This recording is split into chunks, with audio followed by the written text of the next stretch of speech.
Hello everyone, welcome to Ryan's Report, presented by Afternoon Analytics. With the World Series starting tomorrow, let's dive into one of the biggest recent success stories in the Atlanta Braves, who have awoken as a sleeping giant in sports business with their extremely successful business model. The Atlanta Braves have set a new standard of success on the field, but especially off the field, since the opening of its new stadium, Truist Park, in the surrounding Battery area in 2017. Some of the first that they've accomplished is they were the first team to engage in NIL deals with college athletes, and the Braves are one of the first teams in baseball to invest in the metaverse with a fully immersive tour of Truist Park. And the Battery is the first of its kind on this scale. And while some teams have had infrastructure around their stadiums, there aren't many that have built this up from scratch to this scale. Once you enter the Battery, it is a fully immersive experience, and it really feels like the capital of Braves country.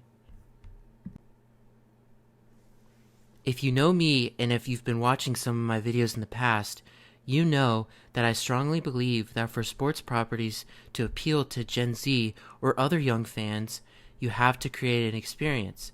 Younger fans want an experience. And Atlanta Braves CEO Derek Schiller gets that. Earlier, I referred to the Braves machine. This machine that Derek Schiller has crafted, it starts with the experience for the fans.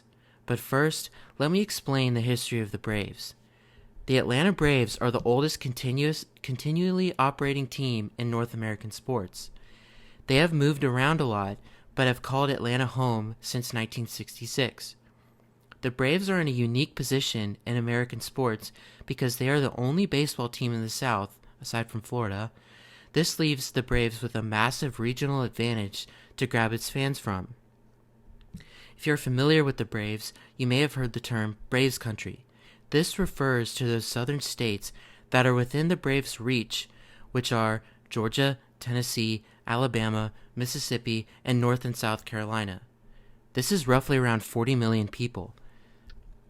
And after the massive success from the 90s and the early 2000s of the Braves, the team was stuck in a middling position both on and off the field, and creating Truist Park in the Battery in 2017 was a massive opportunity to grab hold of this enormous fan base and employ this philosophy of creating a fantastic experience for the fan first and winning later. If you don't know about the Battery, it is a massive retail and entertainment space where Truist Park is nestled. There are numerous restaurants, bars, and shops, as well as apartments that create a fun and exciting place for fans to enjoy the game and beyond. The Battery has partnered with numerous local brands to create a place that truly represents Braves country. This, of course, is much easier said than done, but the Braves have laid a path that has led them to create a figurative money-printing machine that has enabled them to spend the required money to build a perennial contender on the field.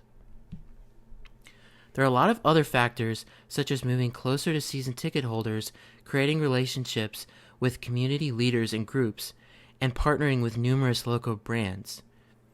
But overall, I feel that this is a model that can be replicated to an extent. Every fan base is different, and the Battery appeals to Braves fans, and this would look much different in New York, for example.